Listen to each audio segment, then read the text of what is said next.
Benvenuti al Giro del Mondo in 80 giorni, a cura di Radio Nostra, ogni martedì sera in diretta streaming dalle ore 21. Allacciatevi le cinture. Si parte. Buon ascolto.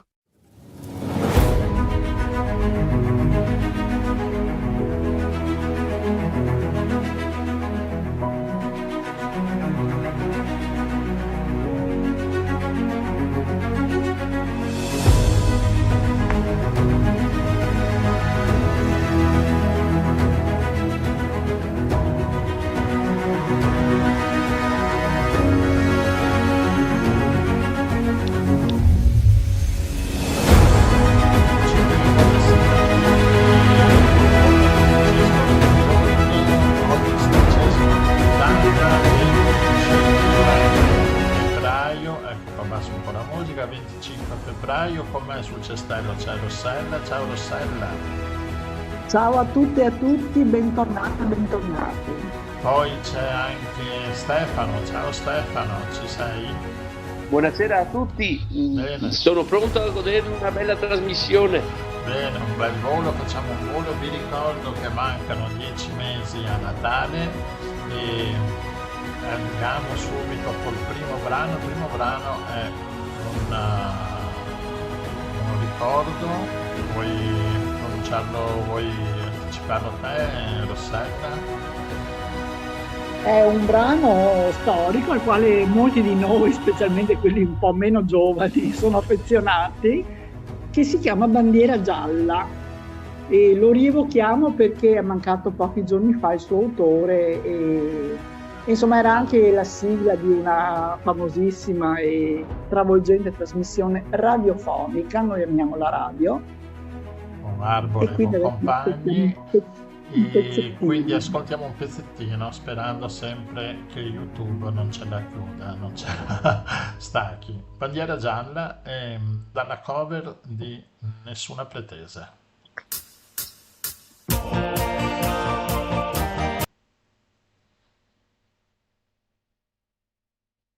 Sì, questa sera è festa grande, noi scendiamo in pista subito e se vuoi divertirti vieni qua, ti terremo tra di noi e ballerai finché vedrai sventolar bandiera gialla, tu saprai che qui si balla ed il tempo volerà, saprai quando c'è bandiera gialla che la gioventù è bella e il tuo cuore batterà. Ecco qua un piccolo pezzettino, un minuto di Bandiera Gialla. Non abbiamo avuto nessuna pretesa, ma Nessuna Pretesa è il gruppo che ha suonato e quindi con noi la nostra navicella in questo primo minuto ci ha raggiunto la nostra prima ospite, Beatrice Peruffo. Buonasera Beatrice, ciao. Buonasera a tutti e a tutte. Ciao, Buonasera. ciao. Benvenuta a bordo.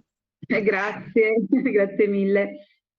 Allora, noi abbiamo chiamato Beatrice Peruffo perché fa varie cose, ma noi l'abbiamo chiamata in quanto scrittrice, perché ha pubblicato un libro con un tema un po' particolare, almeno per l'Italia o almeno per quanto ne sappiamo noi. Insomma, ci vuoi raccontare, Beatrice, un pochino e anche darci i dati magari del libro?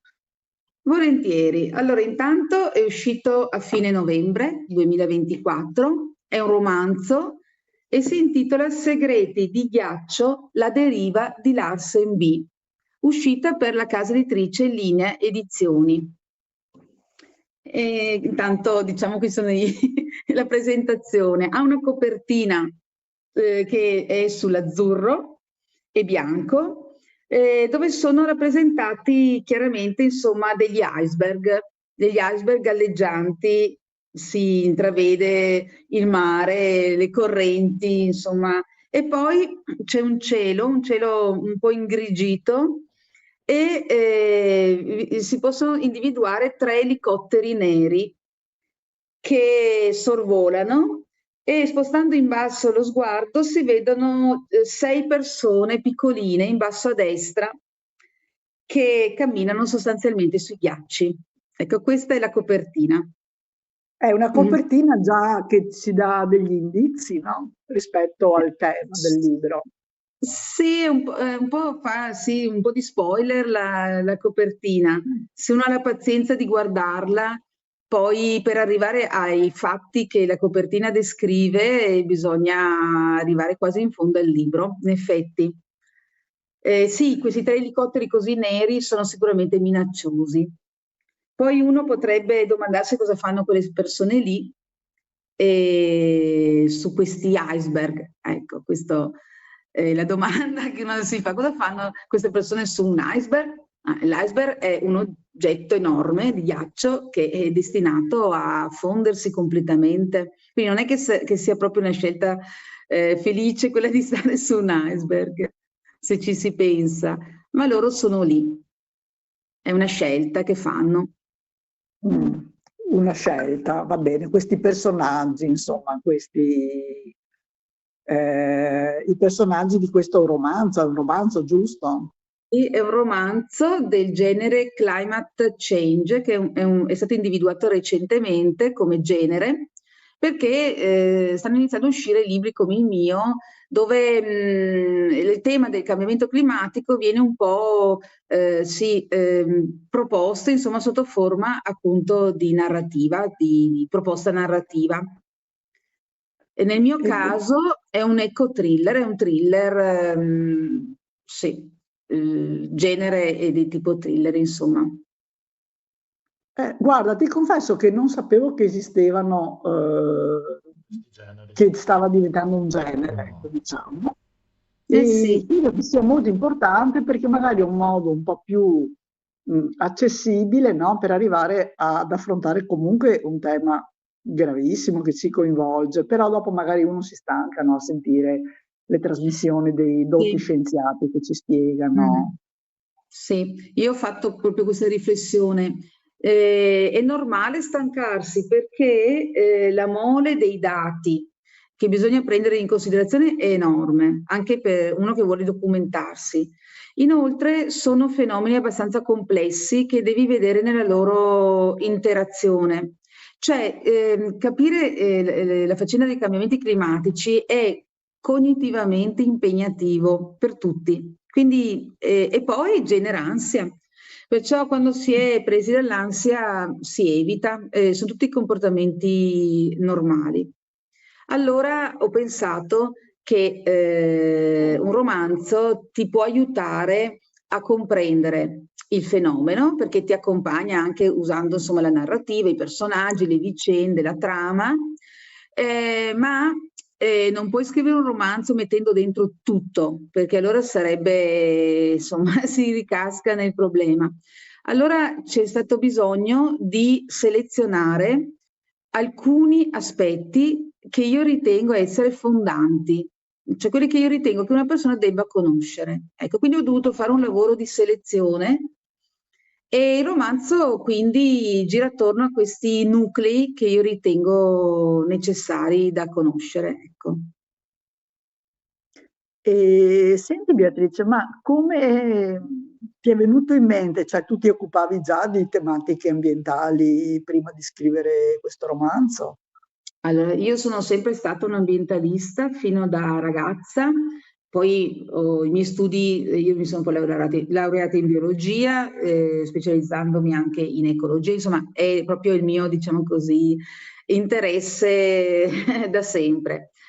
Però vabbè, questo come diciamo attivista o semplicemente persona che segue le problematiche, però io negli ultimi 6 anni ho iniziato a scrivere romanzi, questo qui è il quinto.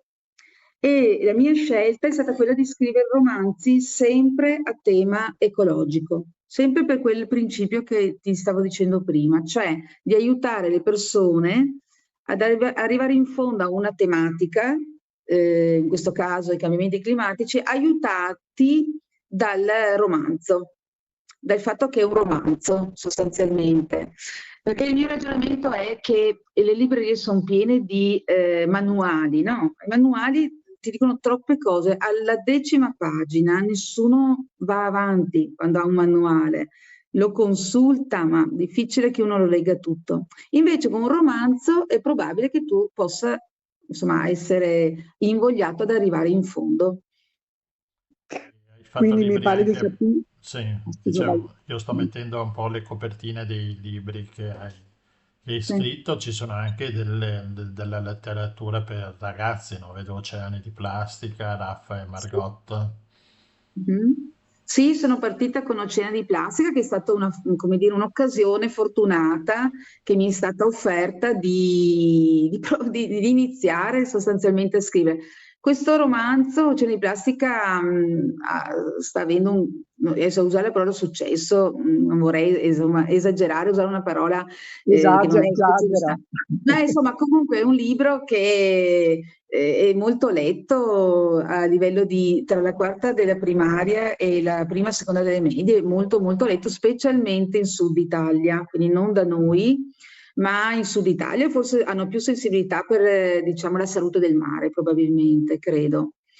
Vabbè, e da lì poi, come dire, ho sbroccato, adesso vuol dire, non so, ho iniziato a scrivere ancora, ma Segreti di ghiaccio l'ho scritto praticamente nello stesso momento in cui scrivevo Oceani di plastica, perché mi stavo documentando sulle stesse cose.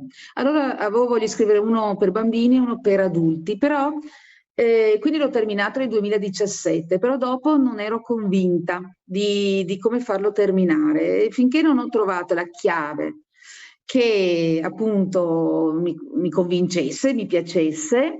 Non l'ho mai dato alle stampe, adesso c'è perché ho trovato quello che volevo io, insomma. Ecco. Una curiosità, l'ambiente in questi romanzi è coprotagonista o fa da sfondo e i protagonisti sono comunque personaggi umani? Allora, l'ambiente è la problematica. Quindi, per esempio, Oceani di plastica, il tema è la plastica negli oceani, insomma, le isole di plastica.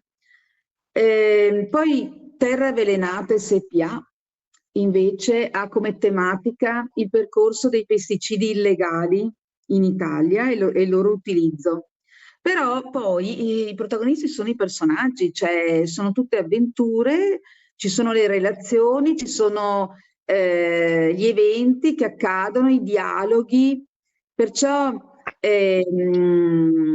come dire, è su un doppio binario se vogliamo, cioè non è un Sì, sì, sì. saggio, ecco, non sono dei Ma è saggi che realistico, dice, ma è è realistico, cioè realistico? Sì, sì, l'ambiente sì. non diventa personaggio. No, no, no, no. Allora, sono romanzi scientifici, perciò rigorosamente all'interno delle nostre conoscenze scientifiche. Non sono fantascienza, non sono distopici, no, sono in contesti realistici. Sì, Sì, sì. sì. Mm. Stavo pensando a, non so, a Buzzatti che invece Ah. il bosco diventa un Sì. personaggio con No, due no, figure. no, no, no, non c'è nessun elemento, diciamo, magico, possiamo chiamarlo un po' così, o L'ambiente mitologico. è Tranne, l'ambiente sì, passivo, esatto, snaturato. tranne le amite, perché voi adesso avete mandato le foto, no? Quindi le amite invece è una fiaba ecologica. La protagonista Anita è Adesso sto un'ape. mettendo la copertina di Anite.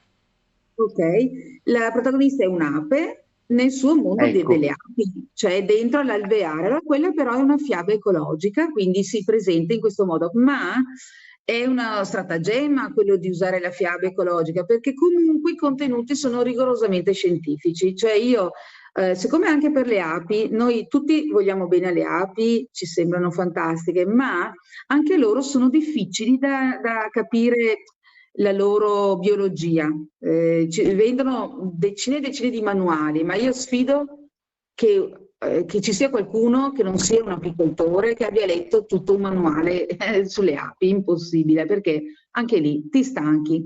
Allora, siccome io volevo parlare delle api, perché io sono stata apicoltrice, ho iniziato ad essere apicoltrice quando avevo 17 anni, e l'ho fatta per alcuni anni e dopo ho smesso, però insomma ho una passione insomma per le api e avevo voglia di raccontare le api anche perché sono a rischio estinzione. Allora, non volevo parlare delle api che sono a rischio estinzione, ma io volevo far capire quanto spettacolari sono questi animali. Ecco, questo è il punto. E allora ho raccontato la biologia delle api aggiornata alle ultime scoperte, anche di neuroscienze, eccetera, però sotto forma di una fiaba ecologica.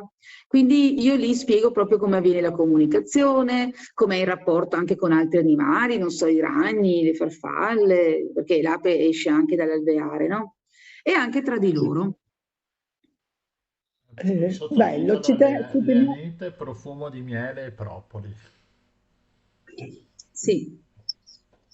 e ci teniamo a dire che noi abbiamo ospitato più volte apicoltori o comunque persone che hanno a che fare con le api, sempre in modo scientifico, come giustamente raccomandi tu. Sì. Poi, E anche in Terre Avvelenate c'è un protagonista che è un apicoltore, l'ho inserito, perché in Terre Avvelenate inizia con una moria di api, di milioni di api, che è realmente avvenuta in Friuli Venezia Giulia alcuni anni fa. Quindi inizia così sostanzialmente la vicenda. E quando fanno veramente questo, è veramente accaduto, fanno le analisi, scoprono che sono morte perché è stato utilizzato un pesticida che è illegale. È illegale produrlo in Italia, importarlo in Italia, usarlo in Italia. Eppure un contadino normalissimo friulano l'aveva usato. E allora questa è, da lì parte la vicenda dell'indagine. In questo caso, per costruire l'indagine, io mi sono documentata su inchieste o processi o cose del genere. Perciò ho cucito, diciamo, delle evidenze processuali o di altro e su questo ho costruito, diciamo, l'ipotesi che è il mio libro, insomma, cioè chi è che ha portato questa sostanza in Italia, come fanno a girare per l'Italia, eccetera, eccetera. Io ci ho costruito sopra una mia ipotesi che io penso sia molto realistica. però c'è un gran lavoro di ricerca, quindi prima, anche se sono romanzi, però caspita, sì. Sì, sì, Non è beh, per Terre una Avvelenate passeggi- ho studiato 4 anni, cioè da quando ho iniziato ad affrontare il tema, quando ho terminato, sono passati 4 anni, sì, sì, certo, bisogna se scrivono questi libri qua bisogna documentarsi molto perché non ti inventi nulla. Cioè ti inventi i personaggi, dialoghi, è logico, la trama, però il resto... Però il Sì, ho tema visto ambiente, insomma, i report di Legambiente, per esempio, insomma, sono tanti, anche lì sui pesticidi ci sono tanti documenti, studi, ma forse sono anche troppi, non si riesce a starci dietro, no? Mentre con la fiaba, con il racconto, si riesce a prendere due piccioni con una fava. Eh sì, perché beh, il racconto nel caso delle api io conoscevo abbastanza bene la loro biologia, non ho avuto bisogno, o sì, mi sono documentata per completare, Certo. aggiornare, però insomma è andata via più liscia, sì, decisamente sì, è stato meno faticoso. Però anche per oceani di plastica, per esempio, ho dovuto studiare molto per poi parlare del tema. Anche perché era il 2016, non è che nel 2016 avessimo tutti i dati che abbiamo adesso. certo. E ascolta, e sono libri che sono adatti sia, alcuni hai detto più per bambini, altri per ragazzi Sì, o anche per adulti? sì, allora Oceani di plastica e Raffa e Margot sono perfetti nella scuola primaria. Le anite alle medie, chiamiamole, insomma, secondaria e primo grado, però molti continuano a leggere Oceani di plastica, come vi dicevo, fino alla seconda media i professori, insomma, lo propongono. Dopo, invece, Terre Avvelenate, si parte dalla terza media, se un insegnante chiaramente deve fare un lavoro con la classe, non è che può farlo leggere ai ragazzi da soli, però è perfetto per le scuole, dalle scuole superiori a 99 anni. E invece Segreti di ghiaccio dai 16 anni ai 99 anni. quindi insomma giovani adulti, diciamo. Bello, complimenti, perché c'è bisogno appunto di fare un po' di divulgazione, no? Anche accessibile, magari anche coinvolgente, magari anche piacevole, così su questo tema, no? Su questi temi, che poi, come ci facevi presente, sono tanti gli ambienti che tu prendi in considerazione, o gli aspetti, diciamo, no? Dalle api Sì. agli iceberg, poverini.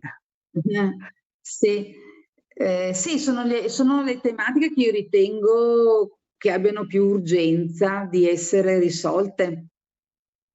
Perché l'estinzione Certo. delle api data ai prossimi 30 anni a me pare una cosa allucinante, però non è che ci sconvolgiamo tanto.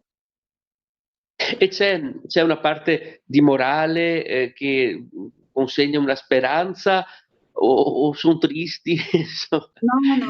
No, perché io penso che dare le brutte notizie basta guardare il giornale, non occorre leggere i miei libri, quindi se io propongo a qualcuno di leggere, vuol dire che voglio dirgli qualcosa che non trova.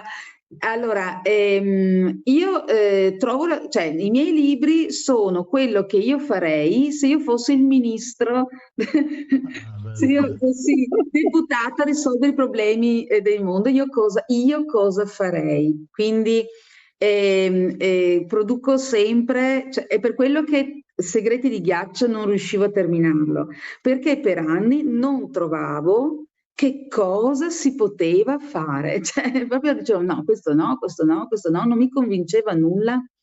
E finché non ho trovato, naturalmente non me lo sono inventato io, no? Avete capito, io studio quello che fanno gli esperti, insomma, quello che dicono gli esperti, non è che mi arrogo, diciamo, così, mi affido a chi studia le cose. E finché non ho trovato effettivamente un percorso che mi è sembrato fattibile, realistico, insomma, a portata diciamo, delle volontà, e allora l'ho fatto avvenire nel mio libro.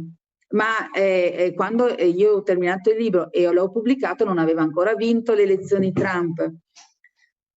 Quindi bisogna rimandare di qualche, oppure no, oppure proprio perché poi io lascio molto, perché anche nel quarto di copertina c'è scritto, quindi lo posso dire, vi leggo perché tanto uno lo legge. Abbiamo i nostri personaggi che sono Mattia, Francesca, Sebastiano e Wiwa, che si contrapporranno al sistema di potenze che, avendo investito immensi capitali sull'economia dei combustibili fossili, sta impedendo quella transizione energetica che permetterebbe di scongiurare una volta per sempre il cambiamento climatico. Quindi non è vero che perché c'è Trump allora i miei personaggi non possono farlo, anzi forse addirittura il contrario, proprio perché c'è non Trump, ma il sistema che Trump rappresenta, di cui lui è, diciamo, il portavoce, perché lui non è da solo, chiaramente, ma proprio per questo c'è bisogno dei miei personaggi che facciano quello che loro fanno nel romanzo.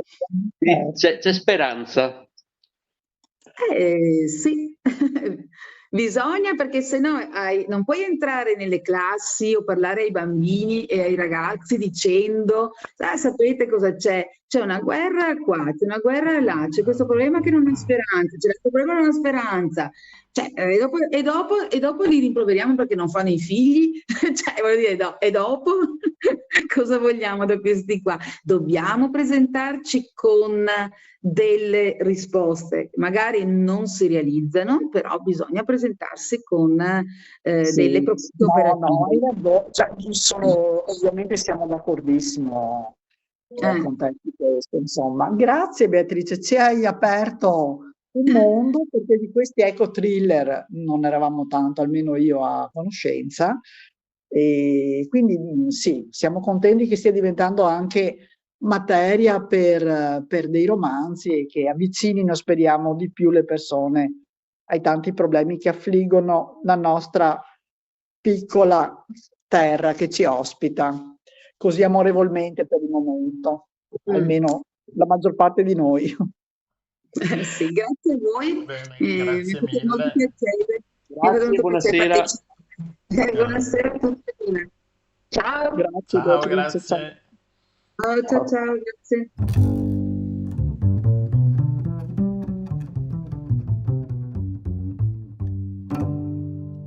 Io che non so scordarti mai, per te darei la vita mia, per dirti quello che non sai.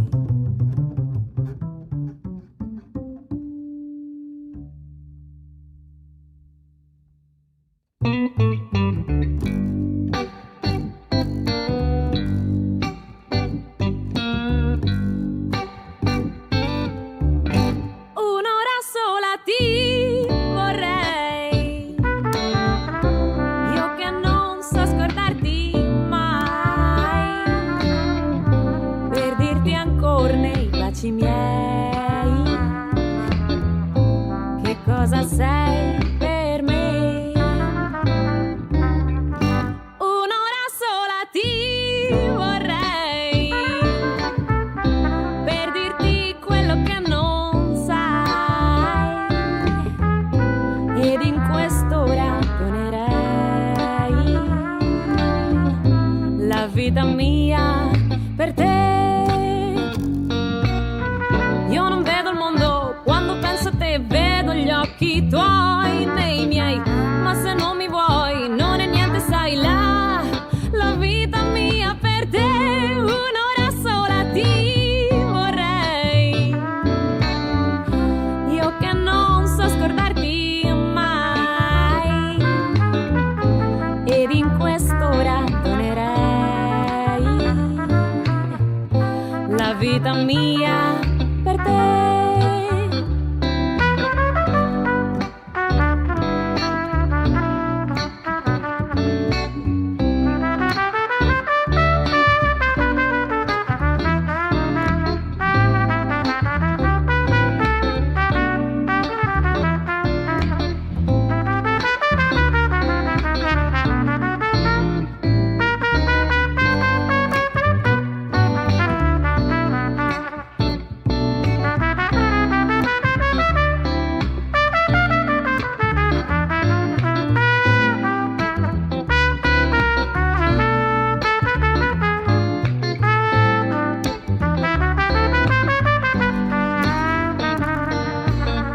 Io non vedo il mondo quando penso a te, vedo gli occhi tuoi nei miei, ma se non mi vuoi non è niente, sai, la vita mia per te. Un'ora sola ti vorrei, io che non so scordarti mai, ed in quest'ora donerei la vita mia per te, la vita mia per te, la vita mia per te.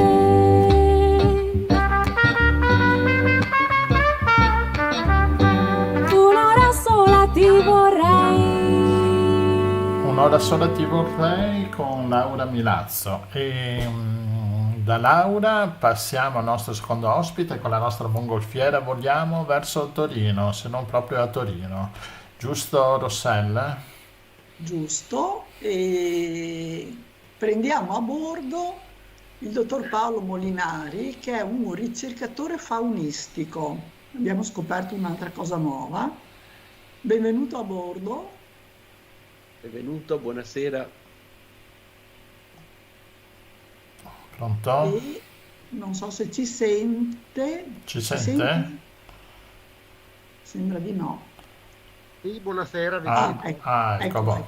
Ecco, è salito a bordo con un po' di difficoltà perché c'era vento, va bene. Allora, noi l'abbiamo chiamato perché abbiamo visto un progetto fra i tanti rivolti agli animali, che è un progetto rivolto alla lince. E tra l'altro abbiamo visto qualche foto, un animale affascinantissimo, credo che nessuno di noi l'abbia mai visto dal vero. Allora, ci parla un pochino di questo progetto? Sì, la lince intanto ricordiamo che è un animale autoctono della nostra fauna, scomparso all'inizio del secolo scorso per persecuzione da parte dell'uomo, poi ritornata grazie a dei progetti di reintroduzione, è tutt'oggi, diciamo, il mammifero più raro del panorama faunistico nazionale.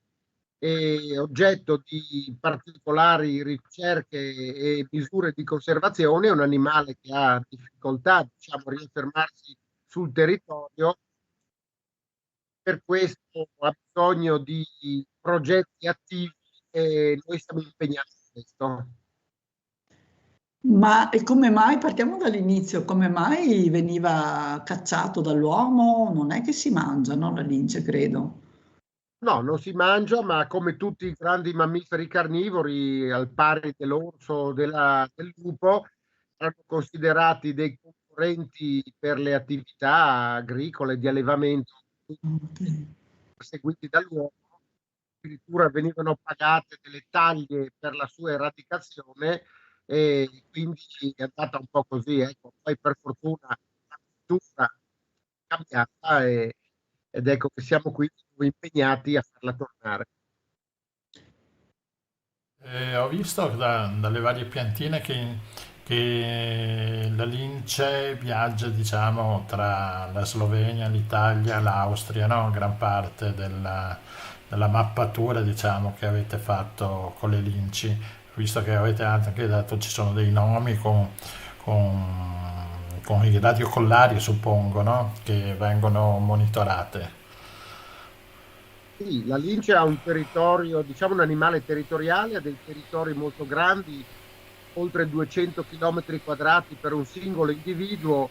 Da questo si evince che una popolazione ha bisogno di spazi enormi che ovviamente sconfinano dalla superficie di aree protette, dalla superficie di una provincia o di una regione.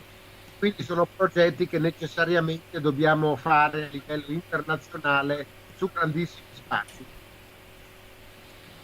Ma che tipo di... è un animale elusivo? Vabbè, ce ne sono anche poche, immagino, no? Quante sono le linci? Sappiamo più o meno?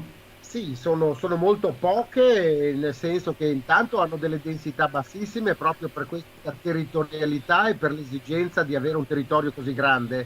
Sono estremamente elusive come carattere e in Italia attualmente parliamo di meno di 10 individui. Ah, quindi pochissimissime proprio. Sì, sì, infatti, come dicevo all'inizio, è il mammifero più raro del nostro panorama faunistico nazionale. Ovviamente nell'arco alpino, per fortuna, ne esistono un po' di più.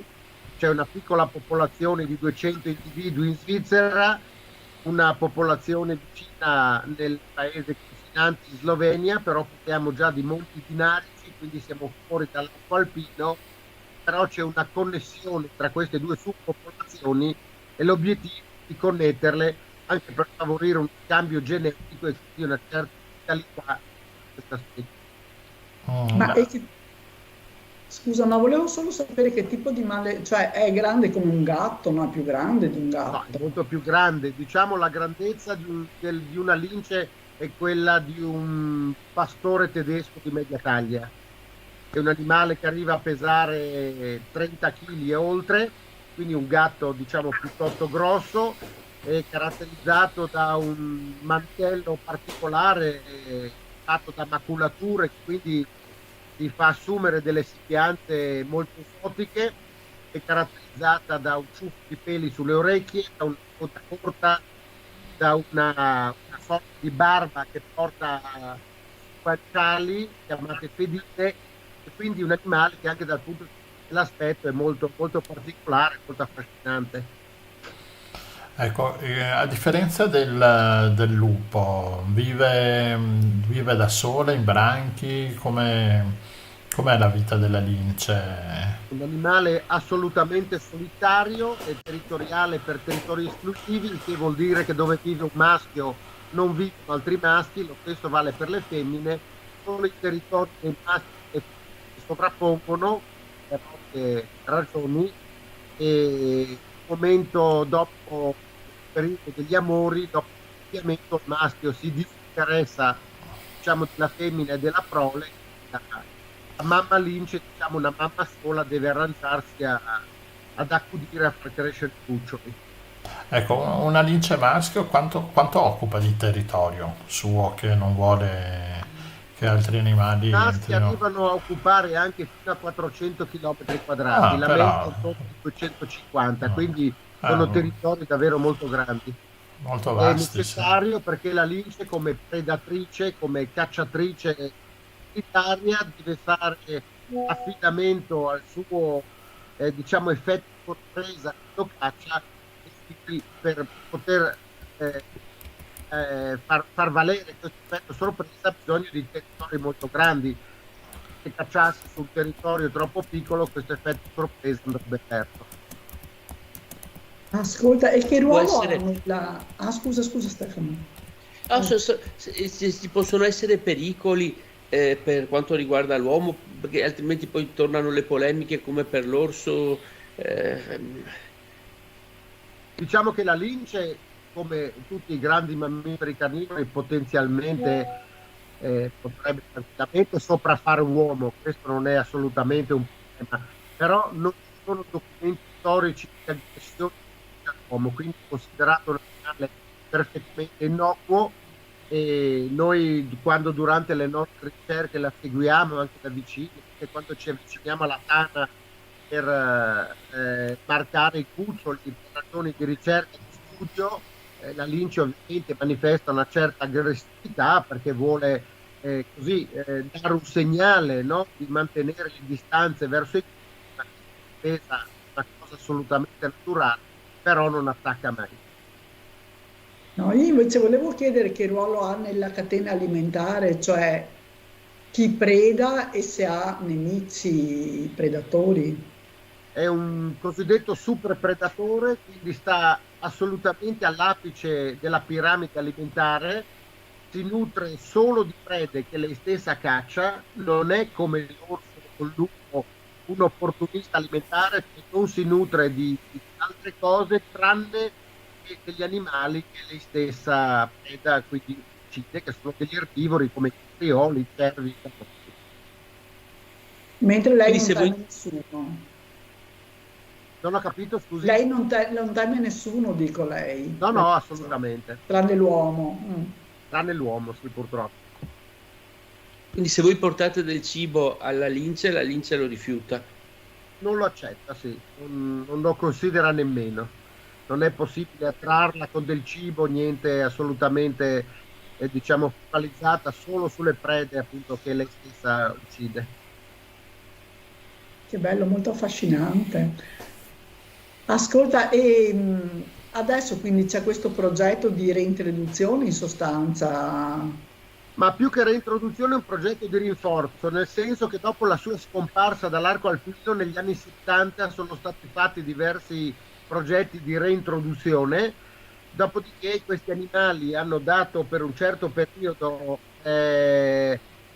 adito a una crescita, a una nuova popolazione che però nel tempo ha sofferto di problemi di consanguineità, nel senso che gli animali fondatori erano troppo pochi e questo problema di consanguinità ha fatto sì, tra gli altri, che c'è stata una perdita nel tasso di fertilità delle femmine. Quindi c'è stato un crollo di popolazione ridotta. Quello che stiamo facendo noi oggi è un'azione di rinforzo, se non la riproduciamo, che c'è già, però rinforziamo la popolazione con individui nuovi, scegliendo animali che hanno un preciso profilo genetico in grado di rinfrescare, appunto dal punto di vista genetico, questa popolazione, ridandole fertilità e quindi vitalità. Beh, molto interessante, abbiamo visto qualche immagine, è un animale molto affascinante anche così, esteticamente credo, no? Sì, un animale molto affascinante, piace a tutti, poi non dimentichiamoci mai, mi piace ricordarlo, che la lince comunque ha una grande importanza nella nostra cultura, nel nostro immaginario collettivo, no? Basta pensare alla fiera che Dante incontra, no? Nel suo viaggio nella Divina Commedia, si tratta di una lince, basta pensare all'Accademia dei Lincei che ha effigie una lince proprio perché lo sguardo acuto del lince ricorda lo sguardo acuto che devono avere i ricercatori, gli scienziati che si occupano di queste cose. Quindi la lince, oltre che un animale importantissimo per l'ambiente, è un animale che ha un ruolo importante nella nostra cultura. Volevo chiederle la vita media di una lince e se avete monitorato quante linci oppure qual è stato, quanto siete riusciti a monitorare dalla nascita alla, non so, all'attività adulta di una lince. Sì, allora diciamo che i linci non sono particolarmente longeve, arrivano a 15-16 anni di età, anche se l'età media in natura difficilmente supera i 10-12 anni. Ovviamente la vita in natura è una vita ruvida, difficile, non diventano molto vecchie.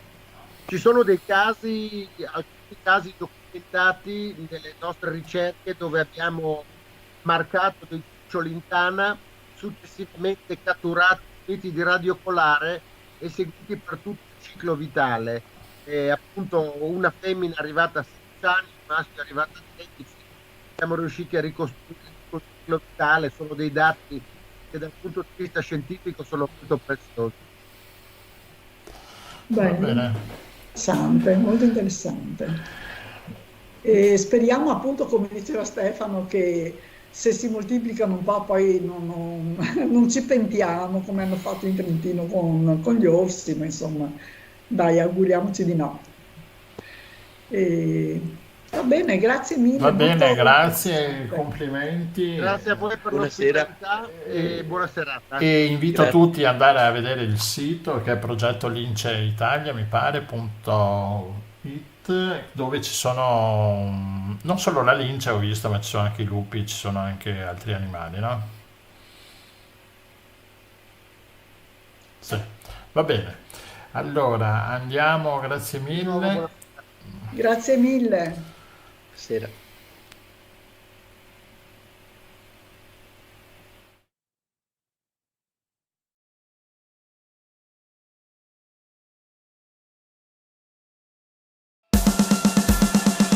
Mi piaci, yeah yeah, mi piaci, yeah yeah yeah, mi piaci, tanto tanto yeah, sembra incredibile ma sono cosa di te, mi piaci, yeah yeah, mi piaci, yeah yeah yeah, mi piace, tanto tanto yeah, questo stranissimo ballo che faccio con te, si chiama Tuca Tuca Tuca, l'ho inventato io per poterti dire mi piaci, mi piaci, mi piaci, mi piaci, mi piaci.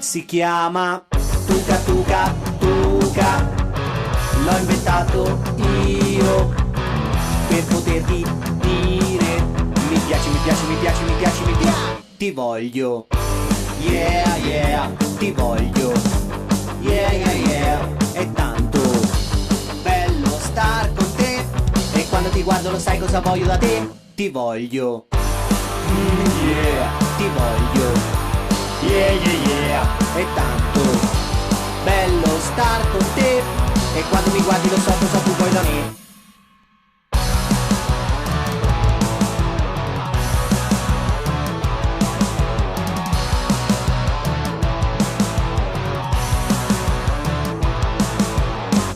Tuca tuca hey, tuca tuca hey, tuca tuca hey, tuca tuca hey, tuca tuca hey, tuca tuca hey, tuca tuca hey, tuca tuca hey, tuca tuca hey, tuca tuca hey, tuca tuca hey,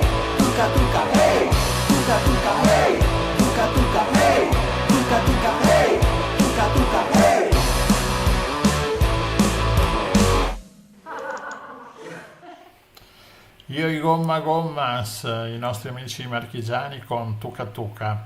Torniamo nelle nostre zone, Rossella, torniamo indietro da Torino con la nostra mongolfiera, stiamo in Laguna e con noi c'è il nostro terzo ospite, il regista Giulio Pereno. Ciao Giulio. Ciao, ciao, buonasera. Benvenuto a bordo. Allora, Grazie. Giulio Pereno, un giovane regista, ma stai già producendo, hai già prodotto 2 film, no? E sei alla ricerca eh, Del terzo. del terzo, del terzo, cioè alla ricerca, ce l'hai già, lo devi produrre e quindi stai cercando di fare una raccolta fondi, no? Spiegaci un attimino che vediamo se Sì, in riusciamo realtà anche a come darti dici una sono... mano a pubblicizzare un po' il tutto. Sì, in realtà come dici sì, sono ancora alla ricerca in realtà di questo terzo appunto. Sì, ne ho fatti 2 prima, però appunto ogni volta magari si riesce a fare un gradino in più, quindi appunto il primo è stato un documentario, quindi è stato abbastanza facile da produrre, anche se comunque porta via tanto tempo. L'ultimo lavoro invece ha richiesto 4 anni e anche appunto molte più persone, già più soldi. E adesso invece con l'ultimo progetto, quello che stiamo appunto, questo terzo film che si chiama Miliche, o Milice, dipende da come avete studiato la pronuncia latina al liceo, e chiaramente vorrebbe essere un altro gradino sopra rispetto all'ultimo, quindi diciamo che facendo i piani di budget richiederà appunto un budget molto più grosso rispetto all'ultimo, quindi E quindi appunto c'è questa campagna di raccolta fondi dove se scendete un attimino nel monitor c'è il link dove potete cliccare e andare direttamente sulla campagna di Giulio. appunto sponsor, enti secondari, enti che si uniranno a questa cosa, oltre a questo lancio del crowdfunding che appunto c'è stato molto, cioè tanti stanno leggendo che c'è il crowdfunding, c'è la raccolta fondi, alcuni non sanno neanche che cos'è un crowdfunding, quindi a Sì. volte... Quindi sì, esatto, perché proprio non lo sa, appunto, si tratta in realtà di donazioni per il progetto, appunto, cioè ognuno può sentirsi di donare qualcosa o una cifra alta, bassa, perché appunto, perché magari conosce me, perché ha visto che ho fatto gli altri film, vorrebbe che, cioè gli sono piaciuti e vorrebbe che ne facessi altri, oppure perché appunto gli piace il progetto, magari nessuno mi conosce, cioè c'è qualcuno che non mi conosce, ma vede la trama del film, vede la locandina del film, dice ok, potrebbe essere bello, quindi dipende.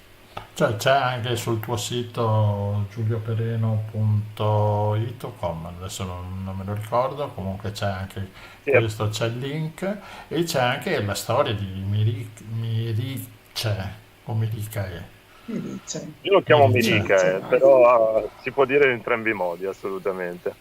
Sì, si trova sul sito, poi comunque lo sto mettendo su Facebook, su Instagram in questi periodi, perché comunque cerco di farlo arrivare un po' a tutti. Poi chiaro, bisogna precisare che ovviamente questo crowdfunding che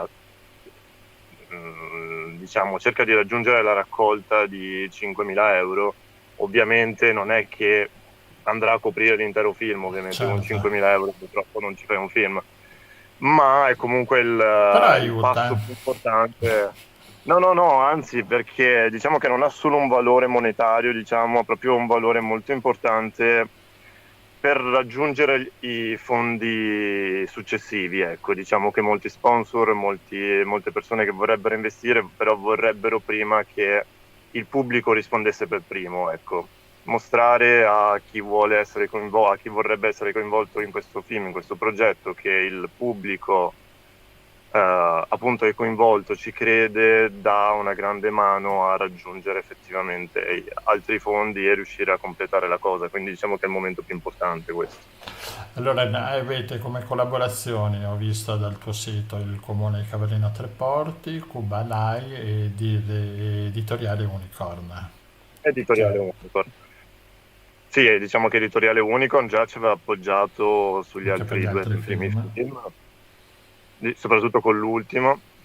E Kublai invece sì, ci sta aiutando soprattutto con certe comunicazioni, essendo diciamo una vera casa di produzione, si sta magari appunto è più importante per quando ti rivolgi a bandi cinematografici, mentre diciamo che l'ente di Unicorn invece ci aiuta proprio come ente per le transizioni monetarie, per i documenti ufficiali, per le richieste ai comuni, per le richieste Sì, territoriali. la parte burocratica, Quindi è un diciamo. po' esatto, un insieme di forze, perché alla fin fine io e il mio gruppo siamo un collettivo, quindi non siamo un ente ufficiale. Quindi effettivamente Unicorn ci aiuta in questo a poterci rapportare con gli enti appunto dei territoriali e comunque sì, con tutti gli enti nazionali come una vera associazione culturale e appunto come un ente reale. Sì, sto mettendo anche tutti i tuoi amici del tuo team, con Olivia Paola Longoni, Gaia Campesanto, Federica Libretti, Massimiliano Tommaso, Giovanni Sambo, insomma questo team che gran parte anche proviene dal secondo film. Esatto, sì, questo in realtà è molto interessante perché molti di questi ragazzi, addirittura alcuni, hanno già partecipato addirittura al primo film, altri hanno partecipato al secondo, però appunto persone come Massimiliano e Gaia, per esempio, loro hanno partecipato ad entrambi, quindi comunque lavorano con me dal 2019. Mentre Olivia, che praticamente si è fatta, cioè, ha coprodotto con me tutto l'ultimo film, quindi per 4 anni, lei appunto non c'è dal primo, ma è proprio diciamo insieme a me la figura principale di questo gruppo, ecco. Quindi sì, la cosa bella è che sto riuscendo a portare avanti questo piccolo gruppo di persone, ma nel tempo, ecco, quindi stanno continuando a rimanere appassionati ai vari progetti e diciamo che in qualche modo si riesce a farli crescere insieme. Ecco. Poi è ovvio che quando si girerà in realtà ci saranno molte più persone, però sapere che c'hai una base fissa, una base solida è buono. Ascolta, Il progetto, vai il Stefano. progetto, grazie, il progetto nasce già che ha gli attori principali. Sì, sono solo due in realtà, perché è appunto una trama abbastanza semplice.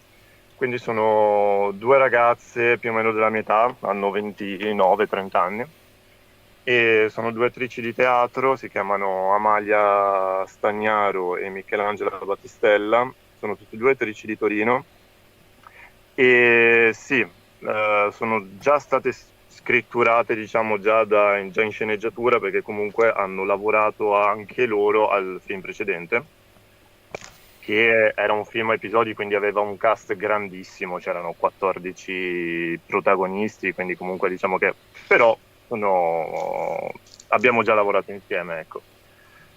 Ecco, il film precedente che è Sleeping Close, no?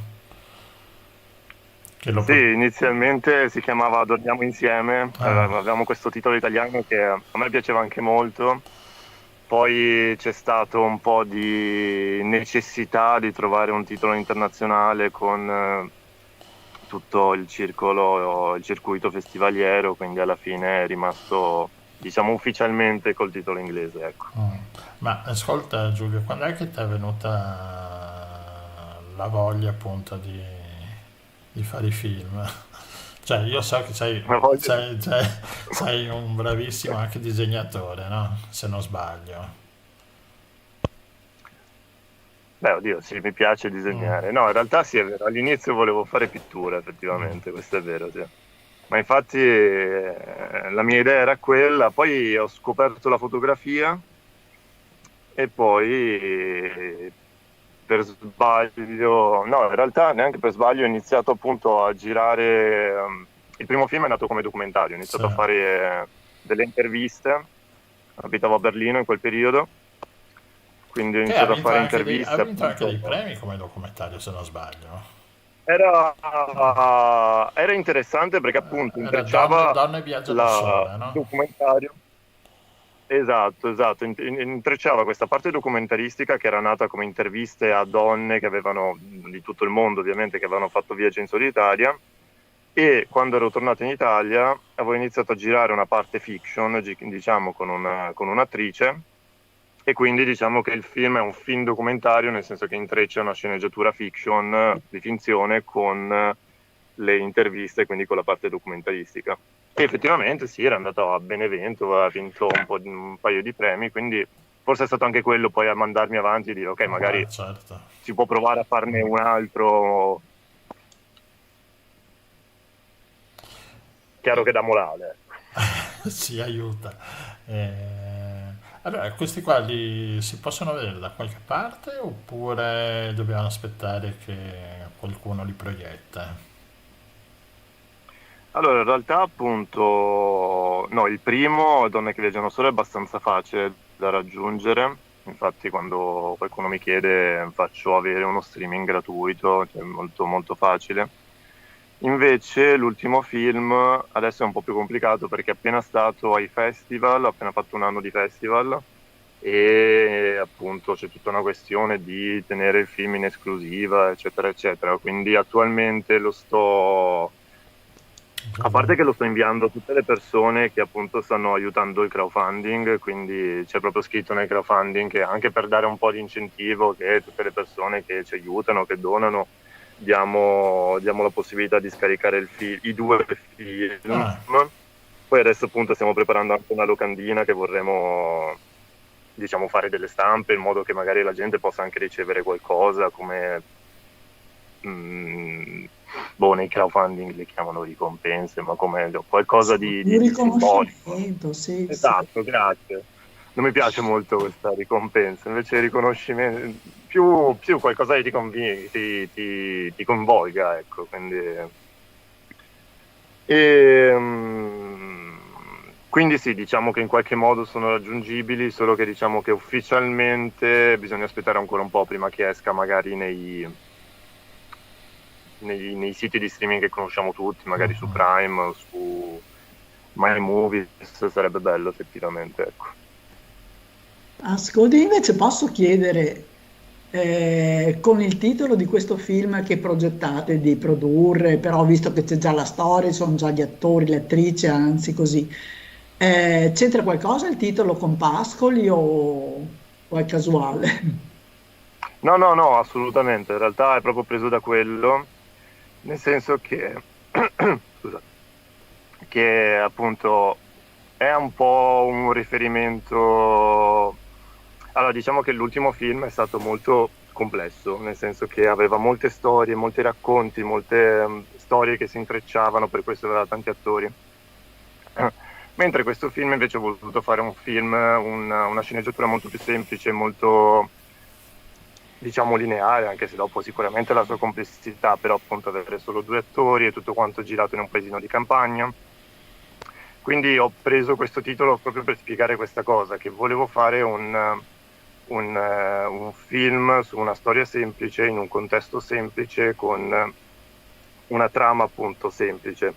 E quindi quest'idea dell'utilizzo della parola miriche come simbolo di semplicità o comunque di vita semplice, vita rurale, mi è sembrato molto, molto azzeccato. Ecco. Poi appunto non abbiamo più parlato, ma appunto la trama è appunto queste 2 ragazze, sono 2 viaggiatrici nomadi che intraprendono questo viaggio, cioè stanno viaggiando, solo che durante il loro viaggio si imbattono in un piccolo villaggio isolato, diciamo fuori dalle rotte principali migratorie di tutti questi viaggiatori che si vedono nel film. Vengono ospitate e decidono di passare l'estate in questo villaggio e di lavorare con i pochi cittadini di quella comunità. Quindi è tutto quanto molto appunto rurale, si vede molto il lavoro nei campi, si vede molto il lavoro con gli animali, vivono in case semplici in un piccolo paesino appunto in mezzo alla montagna, collina, quindi ecco, quindi sicuramente richiama l'estetica di Midi, che è della raccolta di poesie, ecco. Scusate, non riesco a parlare. Allora, va bene, allora ti lasciamo bere un bicchiere d'acqua e intanto metto il trailer del Sleeping Close.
Questo è il più antico dei racconti, quello che viene al principio.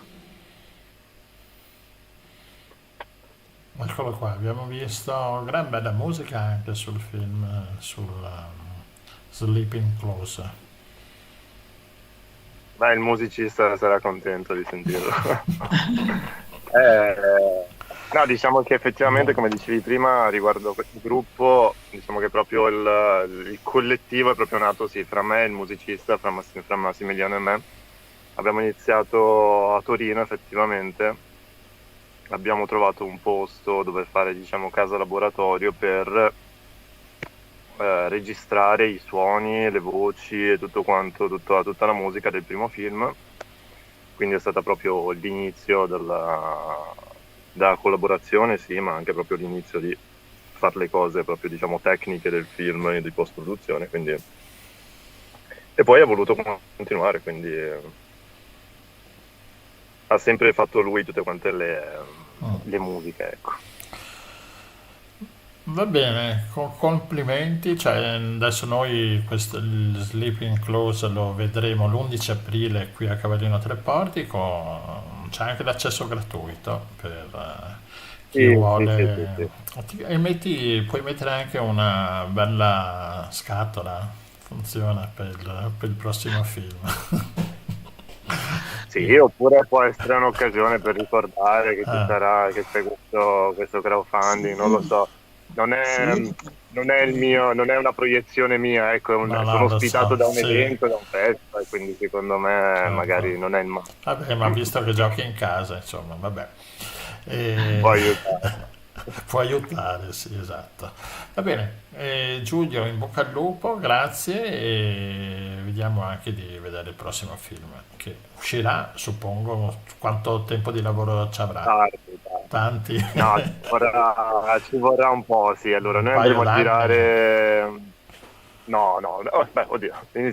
Giriamo a gennaio, 10 giorni del 2026 e tutto il mese di luglio 2026. Ah, ok. Quindi sarà montaggio, lo fate in velocità? Ma diciamo che già nel periodo fra gennaio e luglio ci sarà la possibilità di montare le prime parti, quindi dai, si spera che in autunno ci siamo.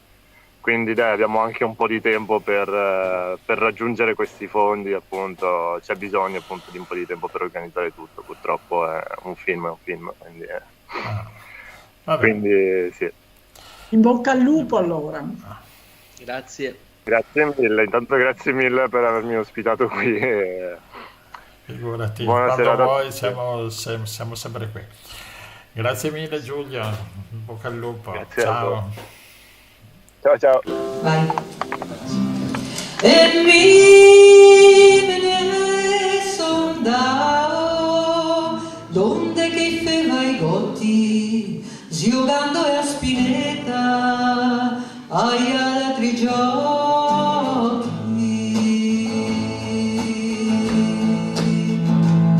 mi code fugace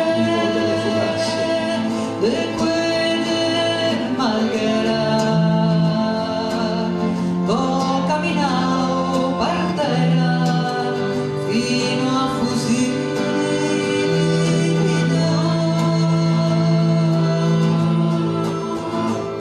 L'altra storia sentina compatrina scioppo andeva nega e oppo ai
Eccoci qua tornati.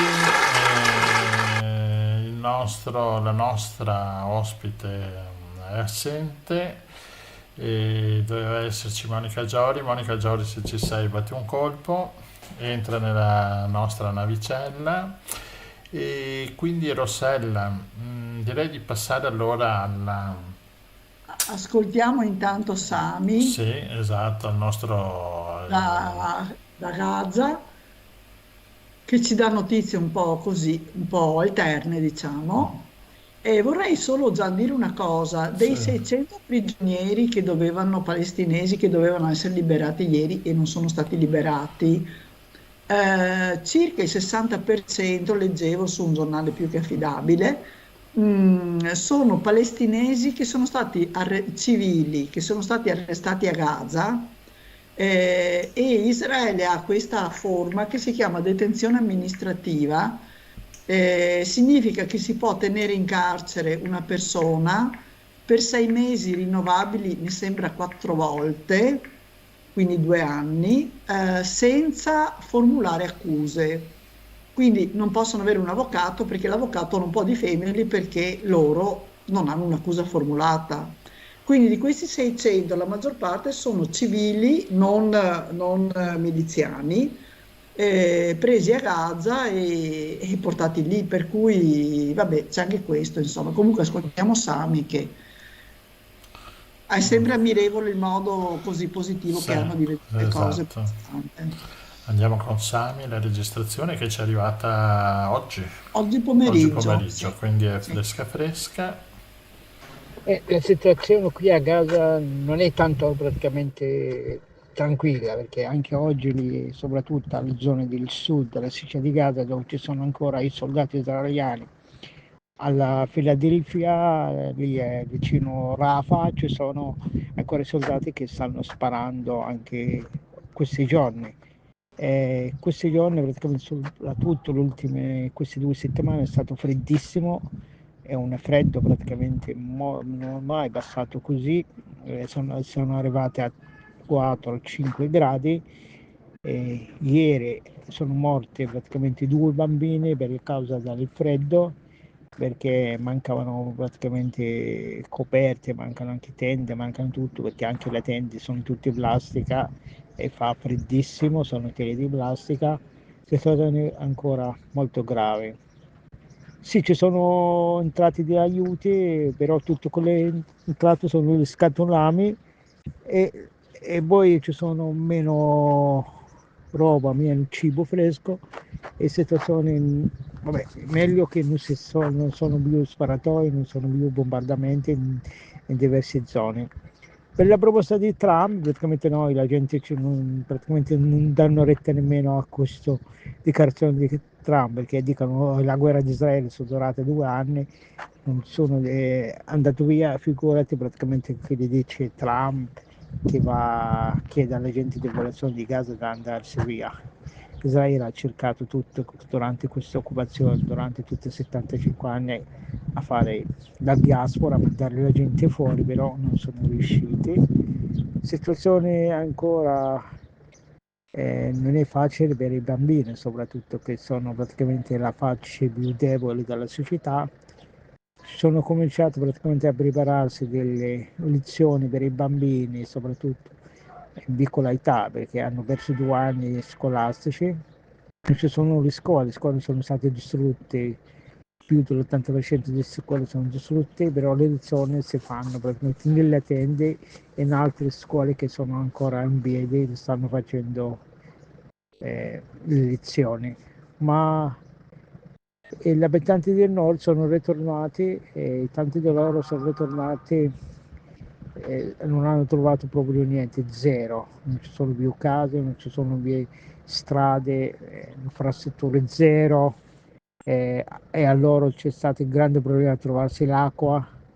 Io personalmente sono andato al nord a vedere praticamente la situazione con altri amici, però è una situazione molto difficile perché lì al nord manca tutto, la gente stanno cominciando a preparare i campi di sfollamento anche praticamente per cominciare un'altra vita, soprattutto quelle che erano al sud, ognuno si prepara o nella sua tenda vicino alla sua casa. Ci sono altri campi che sono fatti da altre organizzazioni internazionali. Per ora non sono entrate le case prefabbricate perché con l'accordo di cessate il fuoco dovevano entrare 20.000 case. Finora sono entrate soltanto 12 delle case prefabbricate per organizzazioni internazionali, niente per gli abitanti della striscia di Gaza. Anche meno tende che stanno entrando e ci sono le gente praticamente sono molto incazzata, soprattutto per la causa che Israele non ha rispettato l'accordo, che non ha fatto il rilascio delle 600 prigionieri che devono essere praticamente sprigionati con lo scambio degli ultimi 6 ostaggi israeliani. Situazione ancora difficile e fa freddo, speriamo che nei prossimi giorni la situazione si migliorerà.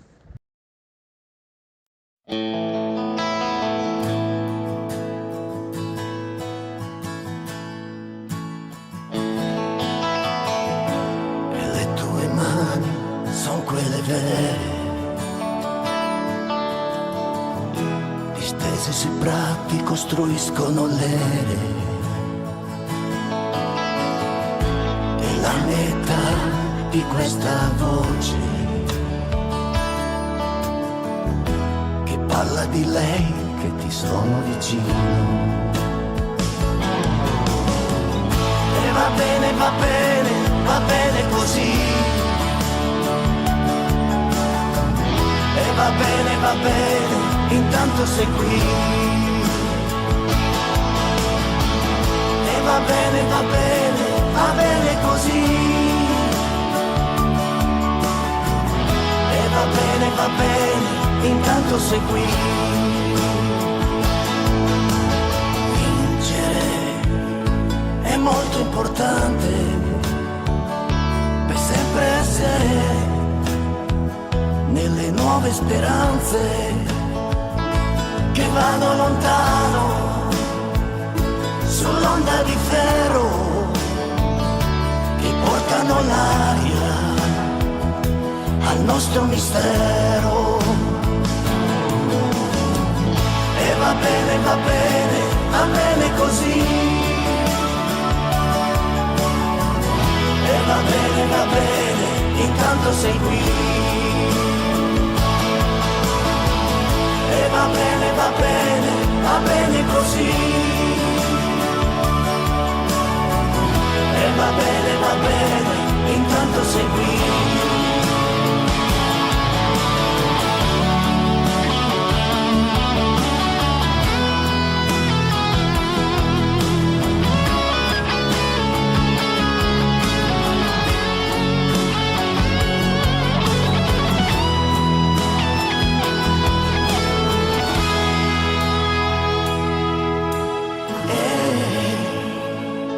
La notte sarà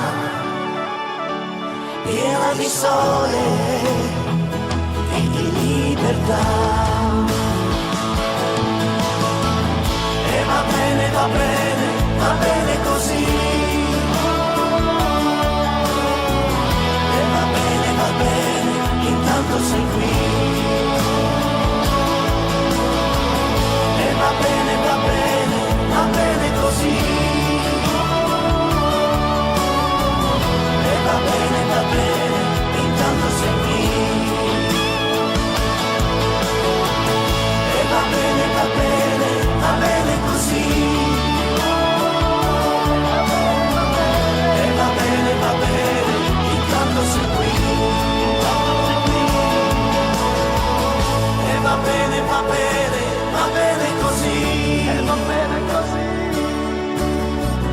E va bene, intanto sei qui. Va bene così il duo Genio per due, Diego e Brigitte, i nostri amici tedeschi che piace tantissimo all'Italia e cantano in italiano perché appunto piace la canzone italiana e a noi piace la canzone italiana ma anche la canzone veneziana e abbiamo chiamato, qua giochiamo in casa, la nostra quarta ospite, eccoci qua, Monica Giori. Ciao Monica. Ciao a tutti, ciao. Buonasera. Benvenuta. Grazie. Anche bentornata. Sì, certo. Ogni tanto viene e va, come il titolo di Voga e va dello spettacolo che ci sarà giovedì grasso a Carnevale, no Monica? Giovedì grasso a Carnevale, saremo tutta la giornata in piazza ad ore più o meno indicativamente 11:30, poi cos'è, 4:30, 5, no? No, 4:30, allora adesso 5:30. mettiamo l'orario, Piazza San Marco. Vabbè, poi sì, infatti, guarda bene che non mi ricordo. Eccolo qua, 11:30, 17, 18:30. Mentre il 3 marzo, che è un lunedì, a Piazza Ferretto alle ore 18. Esatto. Ecco, Sì, allora io credo che a Venezia ci sarà un pubblico prevalentemente di turisti, perché di non veneziani, perché io sentendo un po' amici veneziani chiaramente non saranno in piazza perché scappano. E quindi sarà anche una bella sfida, mentre a Mestre probabilmente ci saranno mestrini e veneziani, in realtà ex veneziani, perché ormai siamo tutti in terraferma, quindi sarà anche un attimo da capire come la musica veneziana entra anche così, no? Può essere gradita a gente che non capisce il testo, però le melodie sono molto belle, no? Le canzoni sono molto romantiche, come si dice? Evocative, no? Sì, evocative, ci può stare. Sì, certo. Poi abbiamo dei bravi musicisti sul palco con noi, c'è un violoncellista. Ecco qua, adesso mettiamo tutti i nomi, ecco qua, per quello dicevo, giochiamo in casa. Posso dirlo? Sì, dillo pure. Il violoncello c'è Gianluigi Bergamo, e mentre alla... Che caso! Alla fisarmonica Martino Tosetto, al tamburo surdo Verdiana e poi le 5 voci e poi 5 voci, tra cui Stefano, che è presente stasera in trasmissione, io ed altre 3 ragazze. Carla, Cosmo, Caterina Cosmo, Salvi Caterina Salvi e Cristina Bettin. Cristina Bettin. Ecco così Esatto. abbiamo nominato tutti. Il titolo appunto è Voga Va, che prende il titolo Va, da una sì. canzone veneziana che diciamo sta quasi scomparendo Sì, o diciamo che ancora esiste, però credo che venga proposta in un modo molto, molto, non so come, aiutatemi, come si posso dire, che non è piacevole, no? Cioè, nel senso che è presente non nella maniera classica, ma Esatto, sì, ma un po' così da osteria, diciamo che c'è il vocione, il gondoliere, che normalmente hanno queste vocioni da tenore molto forti, cappello, uno che suona la chitarra, ma sono proprio gridate, sono, sì, e invece il nostro intento è quello di proporre le canzoni in una maniera un po' più raffinata, diciamo, no? Più piacevole anche, perché avendo l'arrangiato per a volte 2 voci, a volte 3 voci, siamo a 5 comunque, diciamo, le parti vocali, più avendo aggiunto della musica, di renderle anche così così, più belle anche all'orecchio, no? Cioè più dolci e più belle, Anche insomma, no? più vicine, cioè con meno ricerca del pittoresco, forse. Esatto, no?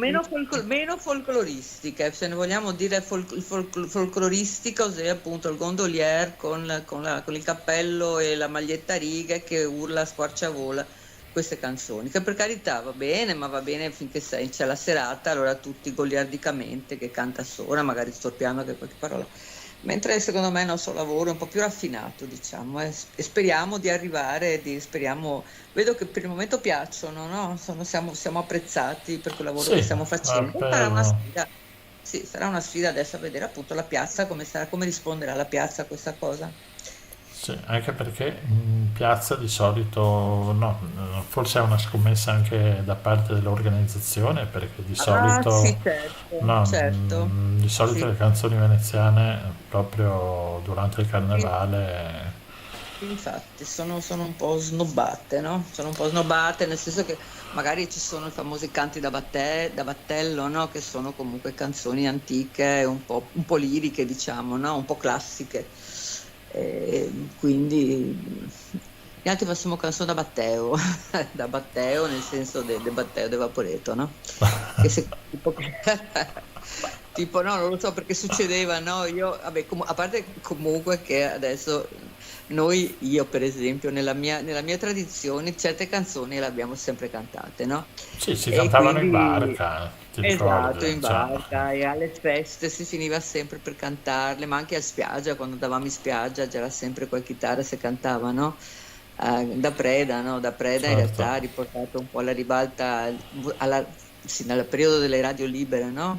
Delle radio private, e abbiamo cominciato, secondo me, quindi cosa avevamo? Tipo 13, 14 anni, 15 anni, abbiamo cominciato a riascoltare certe canzoni. Questo è stato un bel lavoro, ma a parte queste veneziane, ma diciamo che attraverso le radio libere io ho conosciuto Alberto D'Amico, ho conosciuto la Luisa Ronchini, Gualtiero Bertelli, perché insomma erano meno commerciali di adesso e facevano forse anche più cultura, no? Quindi si tiravano tante canzoni che adesso io so, perché le abbiamo sentite negli anni 80, 70 attraverso le radio. Purtroppo Sì, cose che non si fa più, perché no, adesso esatto, non ci sono più, c'erano anche i dischi quella volta esatto. che andavano insomma, almeno nella zona, tutti quanti avevano in casa un disco Certo. no, di D'Amico, Sì, di sì. La Preda, Sì. e cose che, Della vabbè, Certo, sì, ma c'era più, sì, era sicuramente meglio, anche perché sono canzoni che tanto perché no, come si dice, ti ci riconoscevi, riconoscono, sì. ma anche tra noi, nel senso che era bello avere un'identità anche in qualche maniera, no? Robe che secondo me adesso non c'è più. Va All'epoca bene. c'era anche il lavoro che c'è ancora, ma era molto più noto il lavoro di Filippi come editore che aveva pubblicato un sacco di materiale storico, di Bernoni, e anche più recente, moderno, continua a lavorare, però insomma all'epoca c'era stato un grande incremento di pubblicazioni sul tema veneziano, poi sono state anche riprese dal Gazzettino, aveva pubblicato un po' di libri editi da Filippi, insomma, per la cultura veneziana d'epoca. E anche c'era stata una pubblicazione musicale con un libro di Luisa Ronchini, proprio da Sentime buona gente. Sentime buona gente, che è introvabile, che Che io per fortuna ho una fotocopia, avevo il libro, l'ho perso, l'ho prestato, no, in realtà l'ho prestato. Io c'ho il libro che non hai mai prestato tu. No, io ho delle fotocopie perché per fortuna avevo fatto una fotocopia di tutto, sapendo, perché io poi sono sempre stata così, no? Ho dato in giro le cose, non sono mai stata, come si dice, come si dice? Altruista. Sì, prestavo come i dischi, sì. come anche i miei pattini, vabbè, insomma, per dire. No, perché adesso stavo pensando, no, quello del carnevale, a parte le canzoni, no, però io mi ricordo all'epoca, forse anche voi vi ricordate, c'era possibile a un certo punto, all'inizio la sera si prendevano i pattini, si andava in giro a Venezia a pattinare, ci fermavano sempre, però eravamo in parecchi, no, con i pattini, almeno io, che tante di quelle cadute dai ponti, ma vabbè, però era carino, no? Io mi ricordo carnevale, no, io non so voi se andavate, ma io sì, avevo i pattini, si andava in giro, si fermavano sempre naturalmente i vigili, però insomma non un po' ce ne fregavamo, no? E carnevale era il momento giusto per andare in giro a Venezia a pattinare, mescolandoci tra la gente. Sì, il carnevale che è rinato appunto negli anni 75-80 grazie alla gente, cosa che adesso come adesso no, sta un po' morendo. Sì, guarda, un po'. io sono stata in piazza domenica, bellissime maschere, ma proprio così, c'è belle statuine, gente che le fotografa, ma io parlo della piazza, poi so che ho visto in giro, ci sono palchetti, ci sono cose, ma sempre cose che la gente sta un po' così, sta lì a guardare, che va bene, però il nostro invece era un Era partecipato. Esatto, ci siamo tanto divertiti noi, perché eravamo noi a fare cose così, in maniera molto, molto improvvisata anche a volte, no? Certo, ma tornando un attimo alla canzone veneziana, secondo me no, una gran parte, una colpa grossa perché la canzone veneziana sia un po' in auge, diciamo, e secondo me ce l'hanno anche i gondolieri, no? Che nelle loro serenate cantano di tutto fuorché quelle veneziane. Certo, sì, poi in realtà la canzone veneziana ha il repertorio talmente tanto vasto, perché a parte appunto queste canti da gondola, che poi tra l'altro sono abbastanza recenti, diciamo, no? Forse Stefano poi è una cultura anche un po', vero, signor Versace, lei è una cultura anche più approfondita rispetto a questo, no? All'origine delle canzoni, certe canzoni risalgono agli anni 50-60, insomma, no? Però quello che in realtà proponiamo noi nel nostro repertorio, noi ci mettiamo dentro anche canti tradizionali, canti della tradizione popolare, no? Tipo quelli un po' più divertenti, le putte, il pescaoro, pescaoro, poi abbiamo le peregrinazioni lagunari, quindi facciamo un mix. E poi dentro sì anche qualche canzone d'autore, tipo la Ronchini o D'Amico e Bertelli, proprio giusto per dare un'idea complessiva di quella che è la canzone veneziana, insomma. Ecco. Va bene, Stefano vedo che ha il microfono spento e quindi non può parlare. Io non canterò in piazza San Marco, quindi. Va bene, dai, allora diamo a tutti appuntamento a giovedì grasso in piazza San Marco e lunedì grasso in piazza Ferretto. In piazza Ferretto, sul palco. Bene. Va bene, grazie mille Monica. Grazie. E direi di lanciare, ritornato Stefano. Andiamo anche, visto l'orario, alla sigla finale. Avete ascoltato Il Giro del Mondo in 80 giorni, a cura di Radio Nostra, in studio Rossella, Gianluigi e Remo Omar. Una produzione dell'Associazione La Rete. Vi aspettiamo a martedì prossimo. Bene, vi aspettiamo a martedì prossimo. Rossella e Stefano, devo ancora cambiare, ci abbiamo Omar sempre nella nostra sigla, che salutiamo Omar. Però dovrei rifarla nuova, no Rossella? Che dici? Direi di sì, perché insomma Stefano se no si sente un po' così, messo da parte. Va bene, dai Stefano, abbi pazienza ancora un attimino e poi... Sicuramente ce l'avrò. Va bene, allora ci sentiamo martedì prossimo. A tutti ciao e grazie. Ciao. Buonasera. Ciao.